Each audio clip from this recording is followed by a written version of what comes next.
Brett Gardner thing, dude. Dude, this whole Brett Gardner thing, man. Have you heard on WFAN? Like, I dude, heard people saying that he's like entitled as all yeah, hell.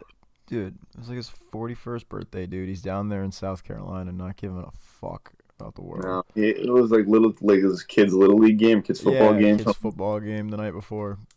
It was his kid's football game, dude. Yeah, leave Guardy alone. Leave, Gotta come to defense leave for Brett my alone, guy, dude. dude. Leave Brittany alone, dude. My favorite all-time player, dude. Come on. Come on. Yeah, All right, let's talk Nationals. let's Yanks. respect Let's it. talk. Let's talk Nationals. Freaking 2 of 3 to the Nats. Unbelievable. Not a great look. I mean, I mean, game one, they came in hot. 5-2 win. Jazz homered. Glaber leadoff homer. Leadoff Glaber. yeah, lead off Hot as Glaber. I ever. mean, I don't Yeah. hate it, even though he doesn't run. Like Yeah.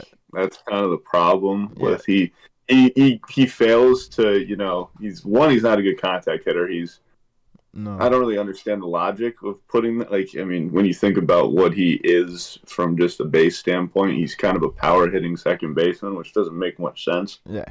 And he's slow as At least a fucking slugging dirt. second baseman. Maybe not power. Yeah, Yeah. yeah, not power slugging, I'd Yeah. say. Yeah, But but I mean, it's just the question that the Yankees haven't been able to ask or answer yeah. is.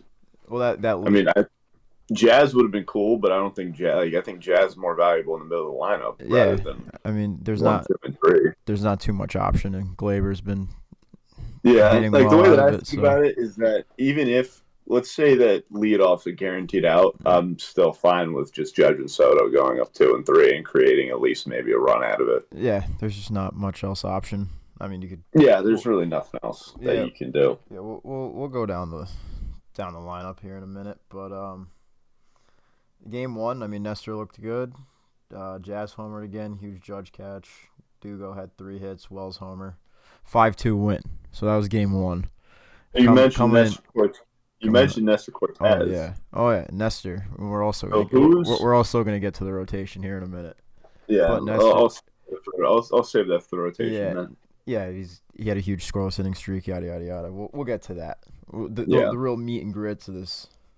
Meat and grits. I don't even know if that's a Meat and potatoes. That's what it is. meat and potatoes.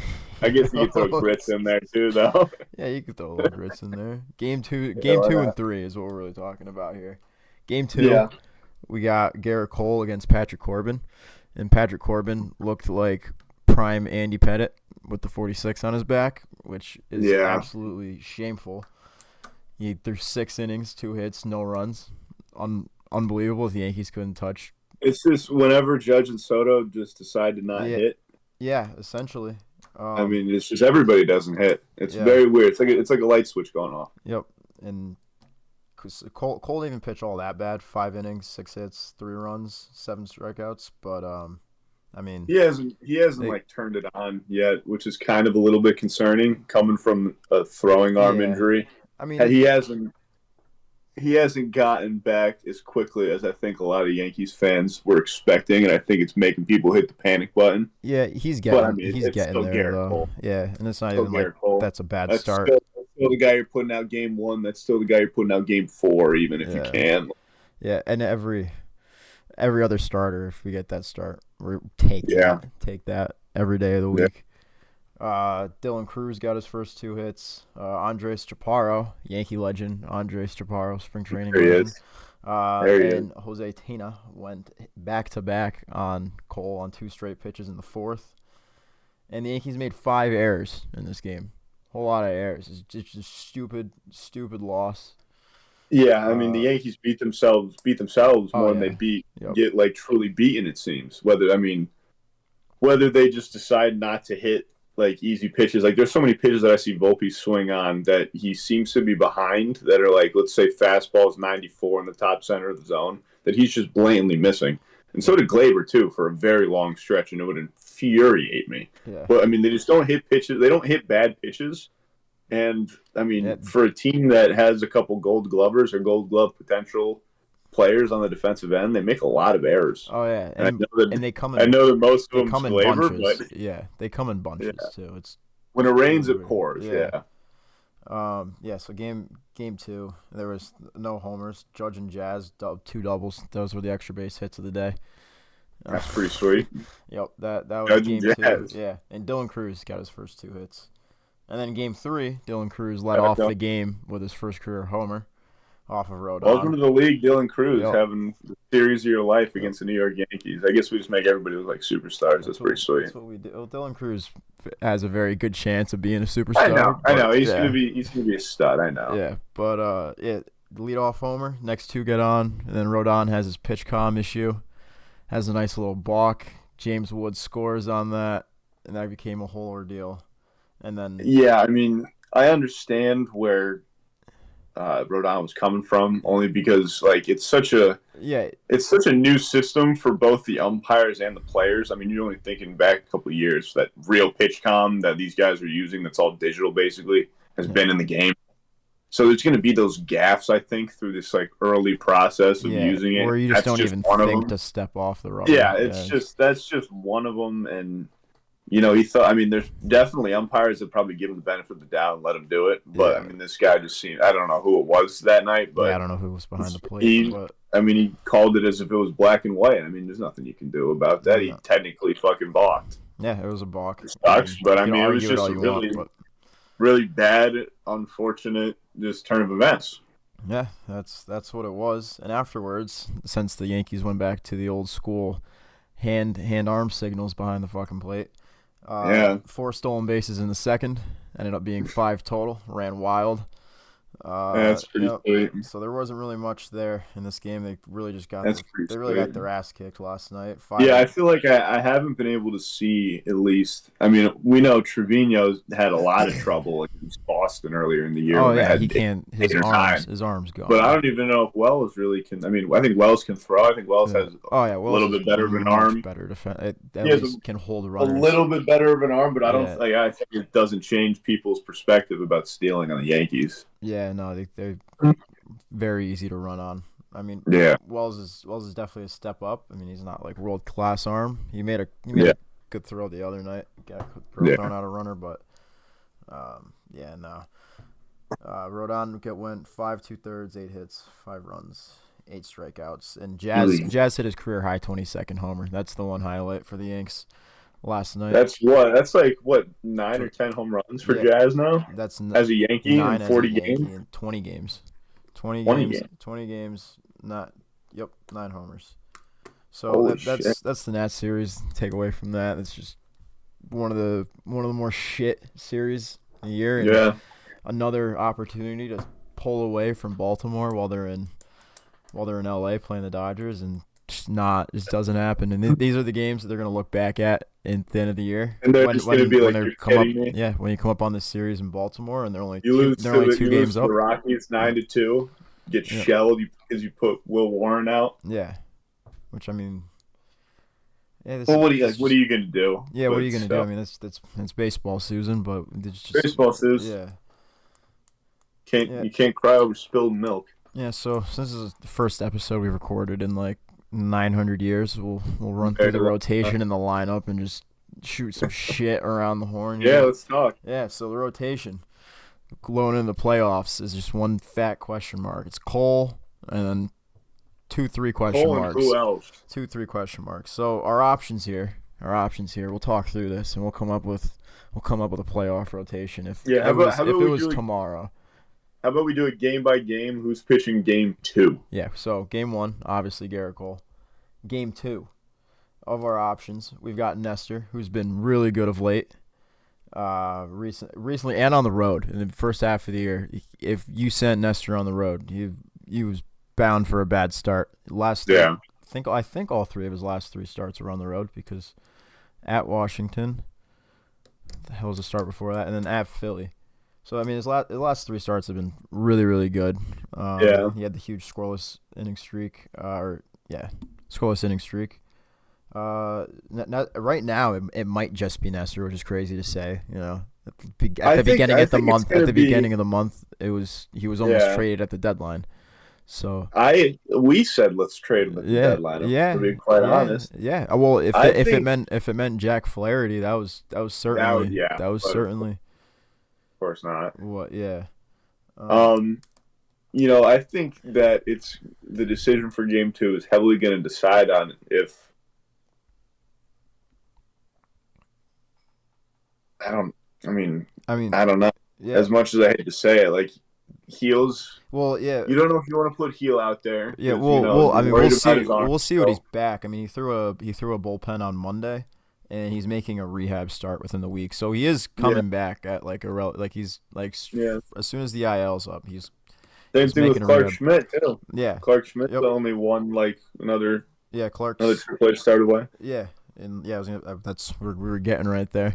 Schmidt, he made a start last night, 3 innings, 1 run, 3 hits, 1 walk, 5 strikeouts, and I think he's probably 5 Ks. Yeah, gonna make one more start down there, and then we'll see what they do with them. I don't know if that means bullpen for Schmidt. I really hope not. I assume he gets a start. Maybe the first week or two. Maybe they just stretch out the bullpen a bit, or stretch out the rotation Which a bit. I wouldn't hate. But I mean, you do have Hamilton. Yeah, Hamilton and Trevino coming back, and maybe Efros. Which has been a really long. He's been down there for a bit now, but he's starting to pitch better. Season and before that, and he was that kind of unorthodox, release that a lot of these guys have. He's a lefty. He had such a weird throwing motion that it kind of caught some guy. I mean, even last year when he was pitching, it caught teams off guard. Yeah, without a doubt. Oh, for sure. To get back to the rotation, our last 2 options are Stroman and Rodon. Just so the two the two most inconsistent all year. Up and down. Down. Stroman's been a bit last 3 starts, and Rodon's coming off the stinker last night. Down. Yeah, so at 1, 2, 3, 4 for the playoffs. I think right now, if it were me, it would be Cole. I mean, it depends what Heel and Schmidt look like, but it would be Cole, Nestor, Rodon, and then what I'd assume I'd like to see Stroman out of the bullpen, honestly, and I'd probably give Heel starts, and maybe in the postseason you have a Heel Stroman day. Yeah, I think that probably makes the most sense. I mean, I also don't hate I really don't hate the idea though of, I mean, any of these games. If let's say game 1, 2, or 3, whoever it is, whether it's Cole, Nestor, Rodon, or Schmidt, if any of those guys look shaky after 3, like let's say it's game 3, it's tied 1-1. Yeah, and Schmidt throws 4 innings, gives up 3 runs, and he's got a guy on first with 0 outs. I wouldn't hate the idea of putting in Heel for 4 innings. Yeah. I mean, 60 pitches. I think Boone shouldn't be scared to just grab one of his starters and just throw him out. Throw him in the bullpen. I mean, maybe not a Rodon but a Stroman, a Heel, or Schmidt could all definitely just go down to the bullpen. Yeah. There definitely isn't a set of 5 that you have in that rotation right now, and there's going to be that extra guy out. Do you choose not to use them at all? Yeah, the scary thing with Heel in the bullpen though is that when he doesn't have it, it's all control issues. So if he just comes fresh out of the bullpen, if he just comes out of the bullpen and he doesn't have it, then he doesn't have it for an inning or 2. So that's a little scary. Well, that's been his MO for the last 2 years. Yeah. I mean, it's control. I mean, he's got it down a lot better now, but when it's bad, it's bad. When the control's not there, and that's not something you want out of the bullpen. Yeah. I don't know. I hope that Heel gets maybe 2 or 3 really good starts before we end the year. Maybe 1 start. I mean, who knows? Yeah. Who knows what his arm? Who knows where he's at? Yeah, but the next couple of weeks, he can't go into this postseason cold the way that he is right now. Yeah, these next we might lose in these 5 next couple games, weeks are going to be very telling for the bullpen or for the rotation. To see where we're at. Moving on to the bullpen, we're not going to go too deep into the pen because there's really not. I mean, there's not going to be much movement, because there's only one real option for closer. You're not throwing Heel in there. You're not going to. Leiter hasn't pitched well, and you're just not. All these guys aren't your closer, and Clay Holmes really hasn't. I mean, the 10 blown saves, yes, and 2.7, still got a 2.72 ERA this year. Yeah, not bad. He was an all-star. Yeah, the biggest thing is that he pitches to contact, so balls get put in play a lot. And there's been a couple blown saves where it has been the defense. More specifically, the one I'm thinking of was the game right before the All-Star break in Baltimore, the horrific end to that game. Verdugo got tripping over his own feet. Exactly. Volpe. You can't blame that on the batting. No, and the defense has been shaky behind Holmes this year. Yeah. I'm not completely excusing all the blown I think saves. Rizzo had a hand in a couple of those early in the year.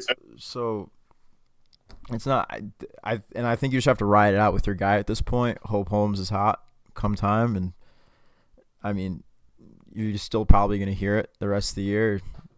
There's no other answer that anybody else. People want someone else other than Holmes. Yeah, the deadline's passed. There's nothing that's going to happen. Yeah, there's nothing you can do. I mean, for us, Hamilton, Trevino aren't your closer. Those are the guys you're getting back. And maybe if Leiter was better, and if he was pitching better, he's probably the more suited option because he's got higher swing and miss stuff. He's got the strikeout he's got swing and miss stuff, but he hasn't been that, so he's not really an option. He had those 2 good starts where he pitched himself into trouble and then out of trouble. Yeah. And then the last couple, when he gets put in those spots, I think he could be very valuable for this team down the stretch and in the postseason. But he's got to be confident though. Yeah, and I don't know if throwing him into the closer role is going to do that for him. He's going to do any of that, yeah. Unless he came in and just pitched extremely well right off the rip. Yeah. But probably not. Yeah, we're gonna move on here from the bullpen. We're gonna run down the Yankee lineup here. Talk about each guy here. First up at second base, Gleyber Torres, whose leadoff numbers are pretty insane. His second half numbers 263 with a 731 OPS. You like apples? It's better than what it was. It's better than what it was. Probably that's our leadoff hitter right now. Yeah. And that's what we're rolling with. He may never be the generational talent we all thought he would be, but he's serviceable at the moment. That's our second baseman. I'm fucking horrified for the day. Sometime in October on a Tuesday night in the ALDS when Gleyber boots a ball in the right field or pimps a single, and it costs the Yankees big time. He gets thrown out in second. I can feel it. But that's our option. There's not much other option. Yeah, I mean it's honestly, he's hitting well, so you can't justify taking him out. He's starting to hit better, but he's hit really well recently. I don't think that there are a lot of managers that would keep him playing right now, other than Aaron Boone. Well, right now, I think most managers were. Drag back to the Red Sox. Yeah, I was going to say a couple of weeks ago, probably not when he's on the verge of getting benched, and he's probably not. I'm surprised that he didn't get benched. Yeah, well, that's the Yankees. The Yankees are married to their guys, which we're going to get to the biggest marriage right now, down at the end of the order, but. Next up, Soto and Wright. There's nothing to even say besides I'll start the GoFundMe right now. Start that. When we were at the Yankee game on Saturday. I was yelling to Soto. I said I have $4.01. That's all I got. So that's all I can do for you. But hopefully the Steinbrenners have a different little idea. Hopefully Cashman says, you know what, I'll give you $500 million. 700. Maybe. It's going to be looking like maybe 650. It depends what Cohen throws at him and what the Yankees number is to rebuttal that. Maybe it's the Sacramento Athletics, the star of Vegas to come. No. How long are they in Sacramento for? Like 2 years? 2 years. 2 years. So 2027? Yeah. Yep. I believe so. Maybe it's 20. Is it 1 year? I don't even know. I think it's not. They're not very long, obviously. Feel bad for Oakland. Yeah. Yep. Fuck up. I mean, that ballpark. It's a historic dump. It's an historic dump. That it is. Aaron Judge. Aaron Judge is Aaron Judge. Is he breaking 62 this year? Barry Bonds. I'd have to say yes. I mean, he hasn't hit a homer in a couple days. Everybody watch out. But he might hit 5 on Friday. That means he's so due for a home run tomorrow night coming back to the stadium. Odds might be even. Odds are no, it might go down because he's cooling off, and then bam, ball to the moon. And then, ball to the moon. All right, we won't waste time on Soto Judge. One thing about Judge is that Aaron Judge, per Gary Streisky, I think, if I'm wrong, quote me, but he looked at out of all the entire history of baseball, 45 game stretches, and he looked at 3 people in particular. 1921 Babe Ruth, who batted about like 375, hit like 43 homers. Barry Bonds in 01, same deal. Aaron Judge has the best stats out of those 3 in 45 games. He hit 43 home runs in 45 games, which is basically a home run a game. It's insane. Yeah. Pretty insane stuff. We're probably never going to see anything. I mean, I don't really know if we're ever seeing like it again, but. Yeah. Spencer Jones. No, I'm just kidding. I mean, gone are the days of McGuire and Sosa, putting a needle in their arm and doing that. Pitchers are so much better. I don't think we're going to see another guy hit 60 home runs twice in a season. I mean, he's a statistical anomaly. That's what he is. Quadruple crown this year. Batting average. And that guy's only making $360 million. Yeah. Yep. Pretty crazy. Let's go to the catcher position, which has been quite infuriating since Jose Trevino has come back, because Austin Wells should be your everyday catcher, and I've heard a lot of rest management for Wells because he's a rookie, but he hasn't. It was a platoon before Trevino went down, so it's not like he's been catching every day, and so, it's the dog days of August, and he's wearing down. I mean, he might be a little worn down. I mean, who really knows? Yeah, but so just like you said, the Yankees are painfully married to some guys. Yeah, and they're painfully married to some guys, Trevino. and lefty-righty matchups, and against lefties, if Trevino's been in the lineup, and I'd rather have Austin Wells hitting anyways. I don't. Why are we going lefty-righty when there's clearly a sizable advantage at the plate? I mean, Austin Wells was the guy who stepped up to be Aaron Judge's protection, but Jose Trevino. I mean, he's the only guy in the cleanup spot to have a OPS over 800. Yeah, he has a 930 OPS when he's in the cleanup spot. Yeah, and Jose Trevino can't throw anyway. So what are we doing? Yeah, I mean, people can talk about him he's one of the best defensive catchers ever from a framing standpoint. Not ever, but in the league, I'd say actively from a framing standpoint. But when the Red Sox steal 8 or 9 bags on you, that kind of brings your stock down a little bit. And when you don't hit on top of it, you can't. Austin Wells can't play with it. Obviously, Trevino's gonna play because to get their catchers, they're gonna. Austin Wells needs days off, but no lefty, no more 30 pitches to the hand every day. Yeah, no more lefty righty. This is how we're deciding who plays. Fuck that. No more of that. Yeah. Moving on to Stanton. Again, not really much to say with him as long as he stays healthy. 91 games this year, 23 homers with a 777 OPS. 23 homers is pretty in 91 games. Pretty astounding. It's pretty damn good. We'll take that. Pretty astounding. I will take that.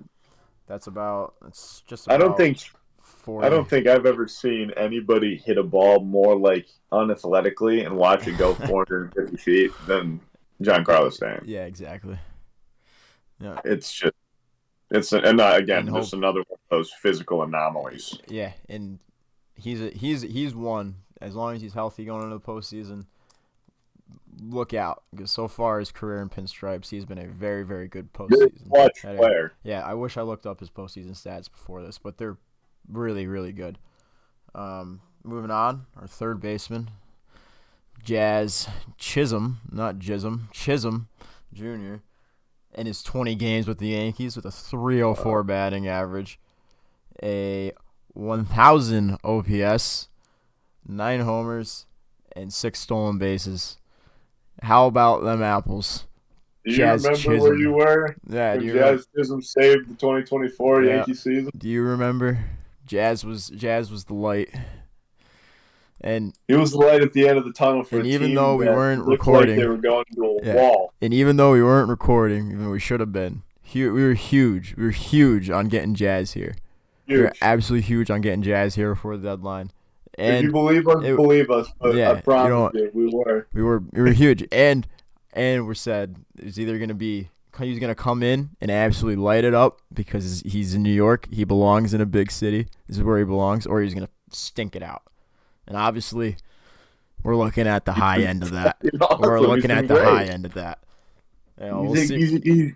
He doubled his total home runs in 20 games. Yeah, essentially doubled his home runs. Hit about 11 home runs over 90 games, and he's hit 9 in the last 25. We're not talking about porch jobs. I mean, he hit a ball dead center last night. Hit a ball. He's hitting balls. I think he's got more homers on the road. Multiple over 400 feet. Yeah, he's hit. He's not. These aren't like porch jobs. This isn't like, oh, here he is in Yankee Stadium hitting homers. That's not what it's been. Yeah. Jazz is hitting the piss out of the ball. I feel like his numbers now on the season look really good. Yeah. It's 781 OPS, 258 batting average, 22 homers. Yeah, and I mean just with his speed on the base path too. That's it. If there's anything that the Yankees have been missing for the last like 3 or 4 years, it's speed. And they need. And I mean, you have him and now Volpe too. Yeah, both guys that can run the base. I mean, it's 2 more than they've ever had in the last 10 years. Oh, absolutely. That's a great little segue here into Volpe. It was on the season 234, 655 OPS, 11 homers. Just kidding. I just read Alex Verdugo's stats for you. Let's talk about left field first. Those are Alex Verdugo's numbers. He's got 1 second half homer, and it was garbage time on Saturday against Colorado. So whatever. It's horrible. Jason Dominguez needs to be here yesterday. Get him here. It needs to be immediately. It needs to be immediately. And he's another one that adds into Jazz, Volpe, Dominguez. Kids who just run. Get him up here. Let's get running. Well, and here's the thing though, is that Jazz goes down with the UCL for 10 days and he's not playing. And so you think that the best way to introduce Dominguez back to the lineup is putting him in the 5-hole against Tariq Skubal in like a fucking nationally televised game?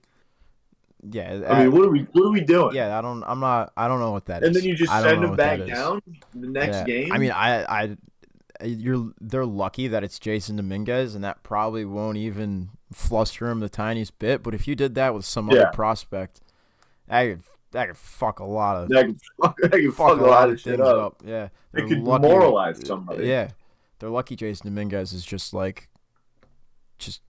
he's a Martian. Yeah, they're lucky. Say that, and then he goes back to AAA and then just hits like 380 over the next 15 games. Yeah. So we need Dominguez immediately.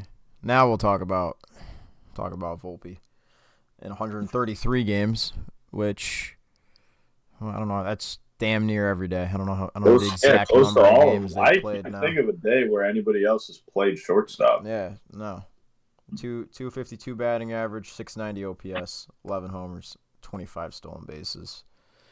And that's very serviceable for the amount of shit that Volpe's got this year with how streaky he's been, because you've seen a lot of upside and then you see downside, and the downside's not pretty. Yeah. But so here's the thing with Volpe, I think right now, is that I mean, even last year he was getting the same, the slander towards him of not being able to fill the shoes of playing shortstop in New York. And, people aren't going to be able to admit it, but Anthony Volpe is still making pretty sizable improvement in his second year compared to last year. Even, and I feel I'm still disappointed in him as of right now, but he's still making a pretty large jump. You gotta remember how young he is. Years old. Yeah. He's still a stud with the glove. I mean, the pop's gone down a little bit. Yeah, that's true, but it's not alarming. In exchange for way better at bats. So he's seeing pitches better. Yeah. You can tell that you can tell he's trying to drive the ball the other way. Yeah, which is where he needs to be. And when he's driving the ball the other way, well, he's one of the best shortstops in baseball. It could be. And they don't need him to be a world beater either. You don't need him to be this perennial 10-time All-Star, 350 batting average, whatever. Give me 270 with 20 homers and 80 RBIs. And he plays every day. He played damn near every day last year. He's played damn near every day this year. Man. I mean, I get it. I get the don't teach him at the big leagues, but this is what we're going with. Seems to be learning at the big league level. Yeah, why not? Why not? To be honest, I mean, it's certainly not what's making or breaking the Yankees right now. It's because of how much it made them a bit in the beginning of the year when he was hitting so well, and he was a huge part of how well the Yankees were playing. But I just think so many people got discouraged from the fact that Volpe did start the year so well. Yeah. And he was hitting so well, and then he went into a little bit of a slump and then leveled out, and now this is where he is. Yeah. 250, that's 11 homers, that's fine. And I think people just had these huge expectations for, a kid who wasn't the first overall pick. He was he was the 30th overall selection in the 2018 draft, which, I mean, what you want, first rounder is a first rounder. Yeah. But, I mean, how many of these 29th and 30th selections in the MLB draft do you really hit on to even, everyday players? Yeah. I mean, and I still think Volpe can be – he's got the tools. Even better than what he did. He could still be a superstar in this league. Still a very – I don't want to say high possibility, but there's still a decent to good chance that happens. Yeah. So, why not? We're gonna keep on playing Volpe. And that's dumb conversation to even try to look other there is no other option. No, there's not. No. So lastly, that brings us to first base, which is a nice, healthy conversation in Yankee land right now. Everybody's loving it so much. The debate between DJ LeMahieu, Ben Rice, and the soon-to-come Anthony Rizzo. DJ LeMahieu this year, 202 batting average, 525 OPS, 66 games. Ben Rice, 178 batting average, 636 OPS, in 47 games. It's a fall from grace. It's a fall from grace, but his OPS is still at over 100 points better than DJ's. Yeah, it is. And in 47 games, Ben Rice has more homers. DJ looks lifeless at the plate, where Ben Rice's at-bats when he first came up looked extremely well. Some of the best at-bats you'll see. Which recently he still has good at-bats, but you can tell he's pressing a bit because he started to hit not so well, and you could tell the kid's pressing. He's not getting as many at-bats. Yeah. And and the Yankees are, but the problem is that Anthony Rizzo is coming back. That's our problem here. And Ben Rice. We have a lot of Ben Rice is likely no longer going to be on the Yankee roster. Come that day. But I mean, I think he'll be back. Oh, he'll be back. I mean, he's just going. I'm not worried. Yeah. But should DJ LeMahieu be DFA'd at this point? I'd say yes. Yeah. But that's probably not going to happen because the Yankees are married to DJ LeMahieu, and they are going to die on the hill of proving that contract was worth it. They're going to be married on that hill. Final $32 million. Yep, they will not eat that money. They won't do it. They will not do it. Anthony Rizzo's going to come back. TJ's going to go to the bench. And also married to lefty-righty, so makes sense to send down Rice, the lefty. Keep DJ anyways.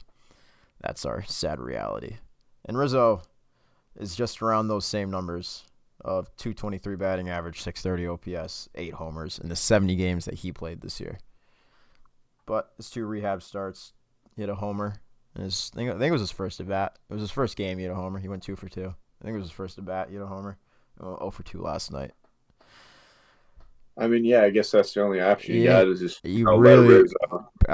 I'm praying that Rizzo comes back and he's just hitting the piss out of the ball, and we get playoff Riz That'd be huge. That'd be huge. I mean, for this Rizzo, team.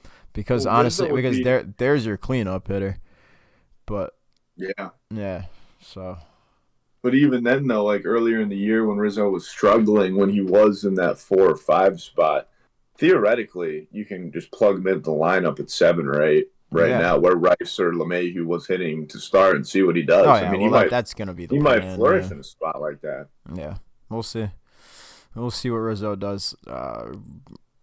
Really hoping there. We need that. We need that bad. We need Anthony Rizzo. Yeah. I mean, like as the jump that Ben Rice was when, like, you know, he had the historic 3-homer game and he was just hitting the shit out of the ball for about a decent 15-game stretch. Yeah. I mean, he was the damn leadoff hitter on this team for a good stretch in July. I feel like this season's just been made up of a bunch of sparks, and he's just got to be another one of those sparks that kind of just lights a fire under everybody. Yeah. This is the time to do it, too. So yeah, we'll see what Rizzo's got. That's our lineup. I mean, there's not really much to talk about. I mean, Waldo, but we got Birdie coming back soon, too, so it'll be interesting to see what other roster move corresponds. Don't think Oswaldo's going anywhere, but yeah, we'll see, because Birdie's here to probably stay. We'll see what happens with Oswaldo. ...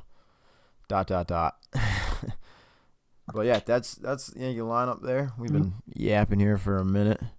Last point here that I wanted to make. Come to the defense of Brett Gardner. It's unbelievable. Did we do that already? Don't talk about Brett like that. Did we talk about Brett Gardner yet? We did for a little bit, yeah. I don't know if we were talking. It was like as we were starting. Yeah. Brett Gardner. Don't. Fuck you, Sean Morash on WFAN. Calling him a whiny little bitch. You're a whiny little bitch, Sean Morash. That's what you are. Yeah, you tell him. Yeah. Don't touch him. That's it. Go Yanks. Go Yanks. Go Yanks. Who's coming up? St. Louis. We'll talk after St. Louis.